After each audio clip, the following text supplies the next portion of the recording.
Hello everyone! Nandito po kami sa Simala Shrine sa Cebu. Ito po, itong church na to, medyo malapit lang to sa aming bayan. Mga 1 hour galing sa aming bayan papunta dito. Ito po yung mga yung mga scratches. Yan po mga scratches ay yung mga nagmamay-ari niyan, gumagaling sila sa panampalataya nila sa mahal nga Birhen Maria, pag-pray nila. Kaya parang dinunit nila yung mga gamit nila dito. Yan yung mga prayers, anong may-ari niyan.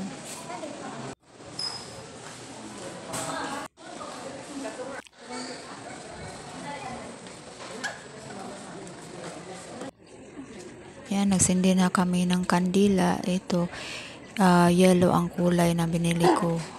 Healing for the sickness and the family tree. At saka ano pa yung nakalimutan ko.